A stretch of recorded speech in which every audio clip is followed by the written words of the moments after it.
Today's daily recap is for Monday, May the 12th for BTG Beyond the Gates.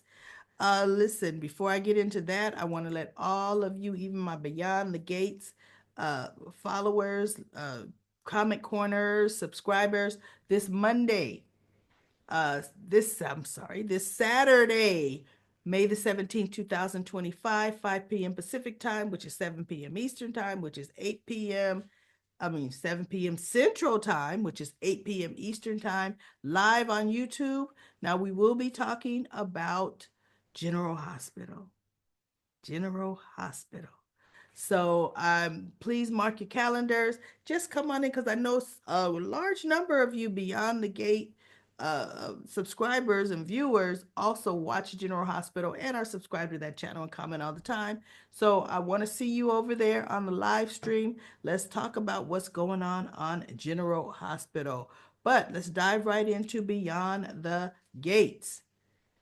Well, of course, Danny is pretty much it was left off Friday where she's giving Ted a piece of her mind. Yeah, she does that. And I don't listen to too much of that because it almost sounds like what the way she talks to Bill. But she talks to Bill with more anger because her personal feelings.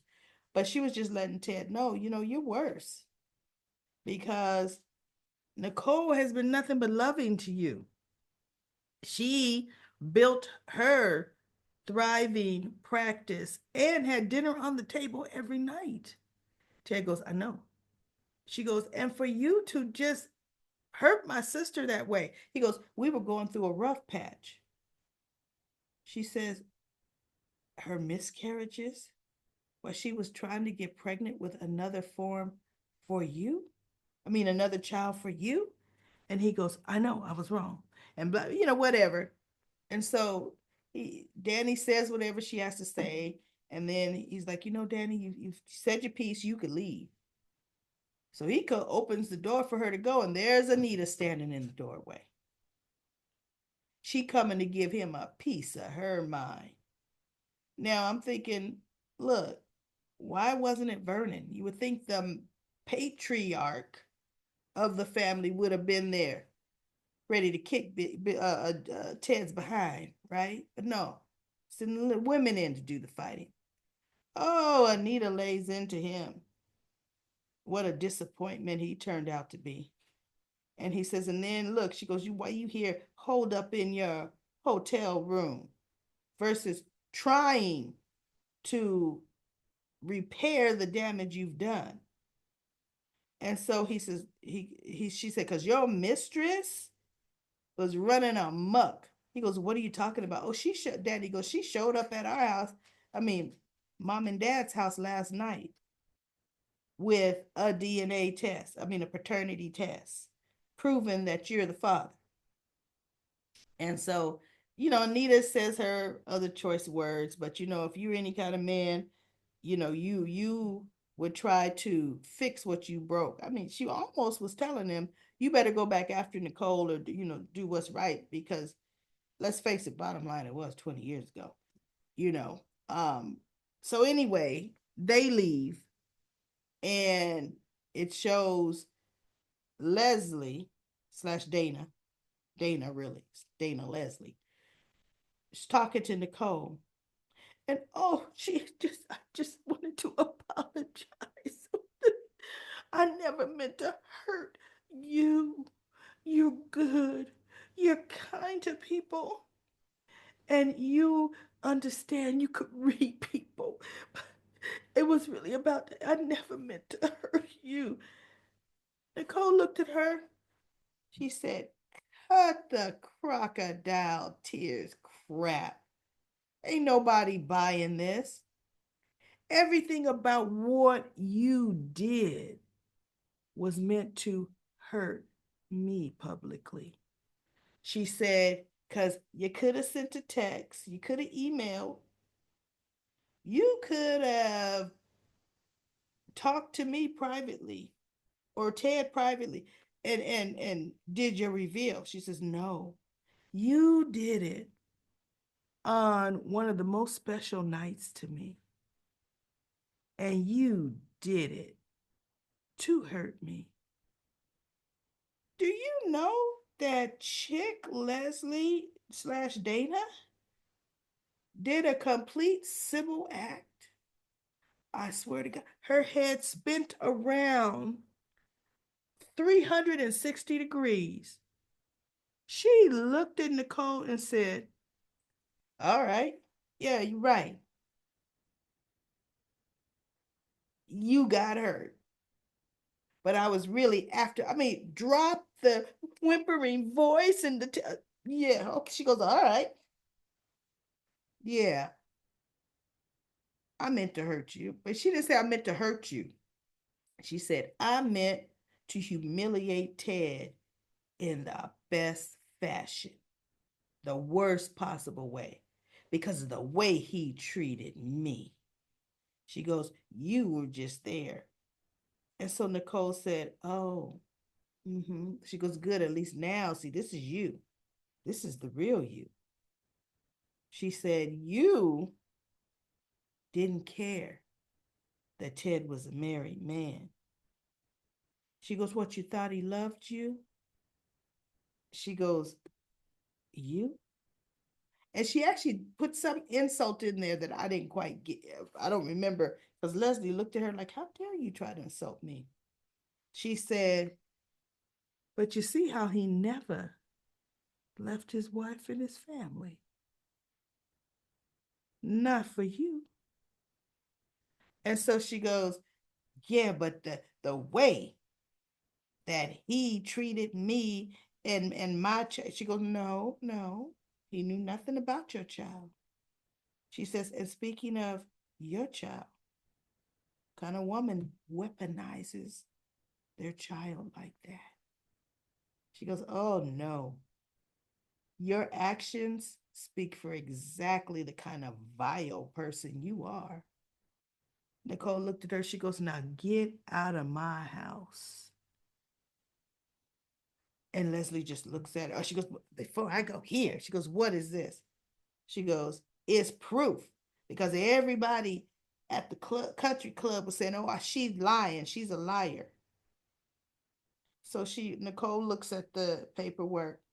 She closes it back. She goes, I heard you presented DNA tests at my parents' house. Here. Now, like I said, get out of my house and don't ever come back. And you stay away from me and my kids. So she takes her paperwork back. She folds it up. She puts it in her purse and she leaves, right? And then she goes home and she throws her purse down. And then she goes over to her picture and says, everybody that I cared about has abandoned me, turned their backs on me and abandoned me. And she's looking at the photo of her and Eva that she had thrown in the trash can, right? And then Ted comes walking to her door. And she walks over, Ted? I knew you'd come back, but I didn't think it'd be this soon. And he walked in, he goes, I'm here to tell you, stay away from Nicole's family. You stay away from my family. Just stay away from Nicole's family and my family. And so she says, what? Did Nicole already come complaining about my visit to her? He goes, wait a minute, what? Yeah, I went over to apologize to Nicole. And what did he say? She said something else, and he goes, you don't ever go to Nicole again. You stay away from her. And so she goes, well, she goes, because you claim to love your daughter, your child. She says, the same one that you locked out last night onto the streets. She goes, how did you find out about that? He goes, oh, Eva told me. She came to me. Put her up in the hotel last night. And I'm going to rent her an apartment. So she'll have some place to stay. He said, because see, I won't turn my back on my daughter. So Leslie's like, So you do care.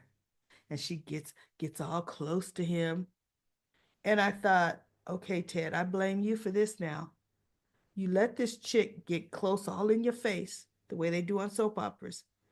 And she goes, see, Teddy, you do care. You remember. She goes, I have loved you for decades. He goes, oh no, this ain't what you've done. This is not love. She goes, you loved me once, Teddy. Teddy bear. You love me again. He goes, no, I convinced myself I loved you so I could feel good about myself for cheating on my wife. He goes, but no, that wasn't love. And what you had for me, felt for me, oh, that wasn't love. He says, she says, but see, your daughter have half my DNA. So you gonna accept her. You accepting me too. And he goes, no. But yet she touches and caressed his face. And he's standing there looking down, got his eyes kind of looking down because she's shorter than him a little bit. And then she puts her finger down his. And I said, oh, hell no. Oops. Daily recap lady don't curse. But it was like, oh, hey, no. If somebody repulses you, somebody threw a monkey wrench in your life, somebody that you already gave $50,000 to just 2 weeks ago, a week and a half ago, you supposed to despise her? Are you? When somebody you hate and despise touches your any part of your body, your skin, everybody, what do? Ooh, don't touch me. You jump back, you flinch, you take their hand down, right? You don't let them. You love me. Oh, yeah. Oh, are you kidding me? And I said, see, that's spineless and backbone-ish and miss signal sending ish. Ted, he goes, he says something rude to her as he walked away. She goes, oh no, uh, something, no, you gonna love me. It's there. You go, oh, no, you loved me once, teddy bear.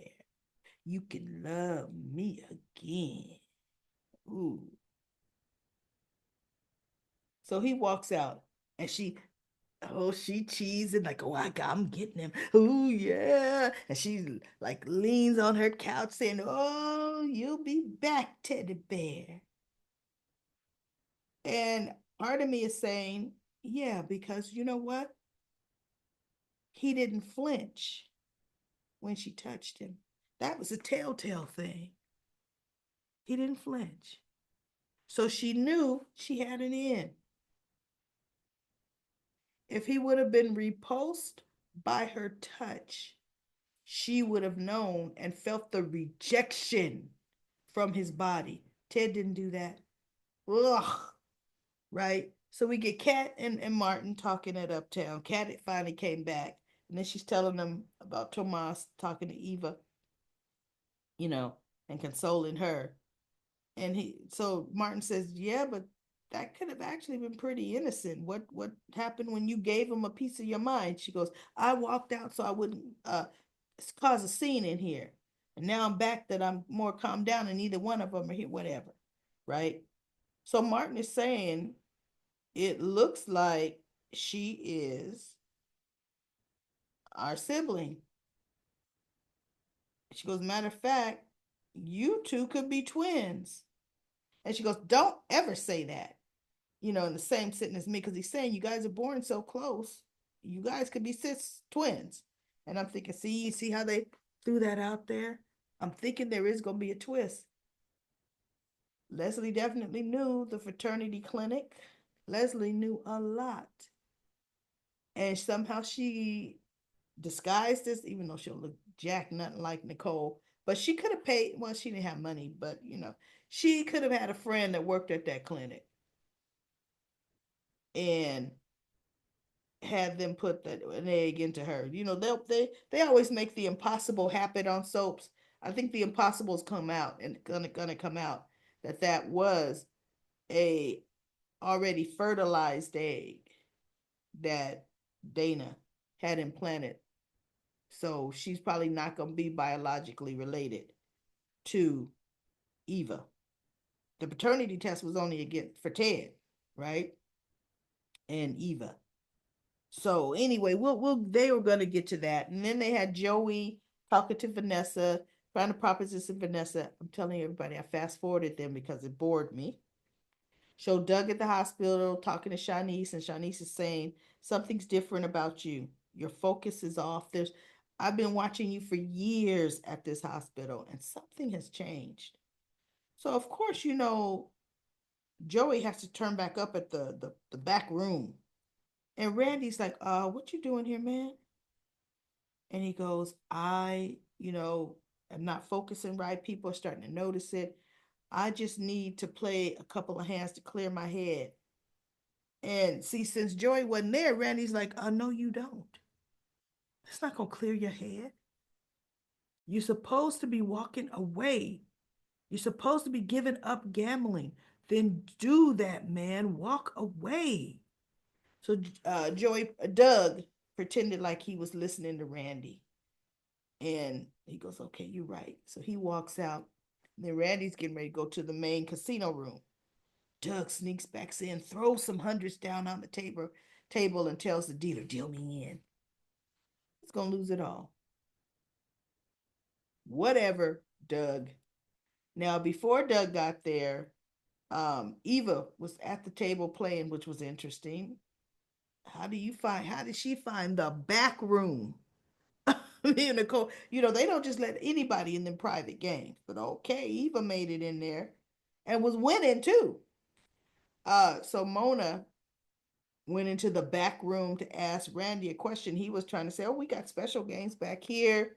You want to play? And she goes, no, have you seen this woman? And she showed a picture of Leslie. And he goes, we don't operate that way. Our clients' privacy is key to us. So I wouldn't give you that information if I had it. So she says, okay, but where is the room? The private slots. And where people can win big on these private slots machines. And Randy looks and he goes, see, bottom line, we don't have slot machines at this casino. It's only card games. And Mona said, really? She goes, yeah, no slot machines. So she's looking at the one table in that back room, and guess who's playing? She sees Eva. So she goes over to the table. She sits down. She goes, deal me in. And Eva's collecting her chips or stacking her chips, and she looks over at Mona, and she's like, I didn't know you played cards. And so she goes, yeah, like I didn't know, something like you could be a lion snake that you are, whatever she says to her. And so Eva just looks at her. She goes, I'm sorry I hurt Ted and Nicole. And I've already cleared out my stuff. I knew Nicole's not going to want me to be her assistant. So you're not going to have to worry about seeing me again. And so Mona said, but see, you don't know what you've done. I vouched for you because of your mother. They trusted my judgment. Now they're never going to trust my judgment again the way they did, 100%. And so Eva said, they know this is not your fault. You're going to be fine. She goes, no, you were only in because of me. And so she goes, and I gave you a key to the house. Give me the key. And Eva looked at her. She goes, give me the key. So she digs in her purse. She takes the key out. She puts it in Mona's hand. And Mona just looks at her and says something else to her as she picks up her purse and phone and she walks out. And Eva just looks at her. And then Eva stands up and she goes to Randy and she says, "You know what? I'm cashing out." And he goes, "Why are you cashing out? You winning. You're doing really well." She goes, "This was the best thing that's happened to me all day." She says, "So I'm going to quit while I'm ahead." So he is going to take her to the cashier so she could cash out, right? So she didn't just blow it, she won. But you know, one of the things that we have found out, especially with Joey's cricket games, to reel you in, they do let you win. So we don't know if Eva won on her own or was that because she's the first time player and she won really luck of the first time player. Now, oh, one of the things Mona did say to her, I see it here in my notes, where Eva says, "I feel like I lost everything." And Mona just looked at her before she picked up her purse. She got kind of close to her and said, "Good." And then she picks up her purse and she leaves. And Eva's like, "Whoa." So now Eva now goes to Uptown. Now we got Danny and Anita at Uptown. And Anita says, "Boy, seems like everywhere she pops up." Because they have been talking about Ted and Nicole, and then here comes Eva.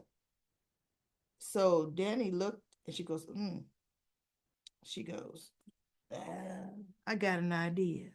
Or I got this." So she walks over to Eva and Eva looked at her. She goes, "I just came to pick up some takeout food. That's it. I don't want any trouble." And Danny says, "Oh, I'm not going to cause a scene or, you know, cause some trouble." She said, "Actually, quite the opposite. I'm going to be the bigger person. Come join us." And Eva looks at Danny.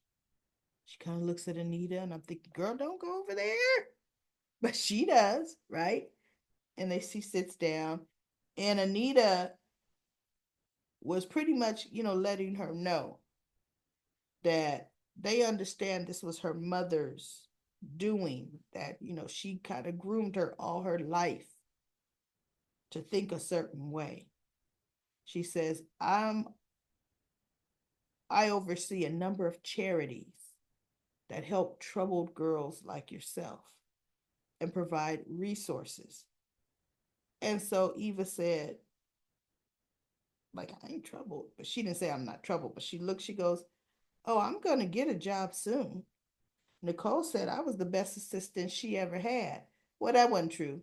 They said she was pretty much as good as Leslie, or second best to Leslie, right up there with Leslie. They didn't say, I mean, Laura, the one that got run off the road. They didn't say you were better.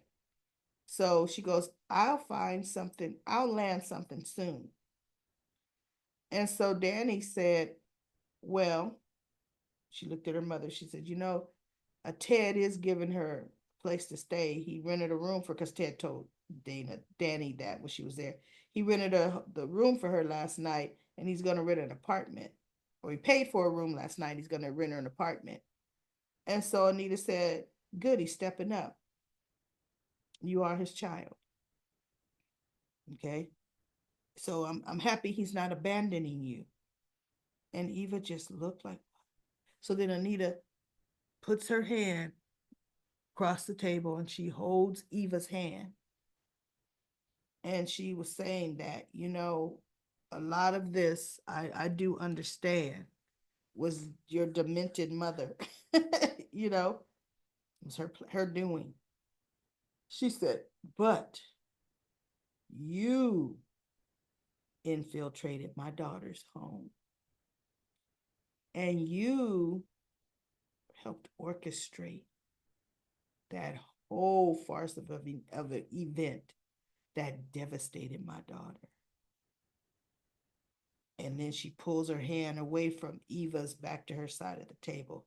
She said, "So therefore, because you hurt and humiliated my daughter in such a public way for your part in it, you will never be welcome in the Dupree family." And Eva just looks at her. And I'm thinking, girl, you wouldn't have been a Dupree anyway. What is up with that? You and your doggone mama need to be looking up the Richardson family. So what? Your father's maybe ex family in law don't want to have anything to do with you. So what? Doesn't change your blood relatives, which will be his family, not theirs. So that just trips me out. No, you that's fine. They don't want you in it. Their family. So anyway, that was it. Oh, product placement for today was the Febreze. Nicole, after she kicked out Leslie, had to take the Febreze and spray it all in the air, getting rid of her stench. And she was like, right. So here we go, Febreze. And Martin and Kat came in. They brought her some lunch from or food from uptown. And they were talking to her, saying, and she was telling them how Eva had come to the house. And they says, did she threaten you? Did she hurt? She goes, no, no, she didn't. And she's, but I got rid of her. And so then Kat says, and you know what? Got to make sure you have nothing to do with that Eva either. And so Nicole says, Kat, Eva, she wasn't innocent in the whole thing. She goes, but Eva was not the mastermind. And Eva is Ted's daughter. And so she goes, one of the things Leslie did was she showed up with the DNA test. She says, and as I looked at it, I saw some of the markers, the same markers from when we were going through a lot of testing, from when Ted and I were going through the facility, the fertility treatments. There's no way there's no way Leslie could have known this information to fake the test. And so Kat says, because Kat says, it's probably fake. And she goes, no, they had too much of Ted's DNA markers and everything in that test. And everybody, it got me to thinking it is going to be the fertility center clinic. Because remember, Leslie made that phone call to somebody and said, I need your help again. Or did she say help? Yeah, something like I need your help again when she had Ted's DNA in that toothbrush. I'm thinking it was a lab person there that doctored up that DNA test. See, that's how they got a lot of Ted's, even though, yeah, his toothbrush had his DNA on it, but they probably got additional, more concrete stuff from what was already in the computer, already there. So that's going to be interesting. Let's see if they unfold that. A lot of the times on soaps, that may be something that comes out a year from now or more. We'll get to the whole um them building up the relationship between Ted and Eva, and of course Nicole will forgive her. It'll come out later that that's their actual child, because that's why they'll keep Leslie around. And one of the things that Martin said, because Nicole said, she is your sibling, period. She's looking at Martin and she's looking at Kat. And Martin says, yeah, I told Kat. It's like, wait, she goes, yeah, no, she ain't nothing to me. I knew something was off with her right off. I wish you would have listened. And Nicole said, yeah, I don't understand how you just knew something wasn't right before the rest of us. We didn't know. So Martin said, I told Kat, it's like she's got this twin intuition going on. And Kat looked at him again, and I thought, oh, twice in one episode, we're mentioning twins, right? They don't know they torn around something that is going to be fact. It is going to be a fact that is physically uh Nicole's child. So guess what she will be? Anita. She will be a Dupree. That's coming, y'all. All right, everybody. I'm not going to do comment corner because it's late tonight that I'm recording this video. A great comment. We had comments. We had 11 of them. I will be back tomorrow with another daily recap of Beyond the Gates.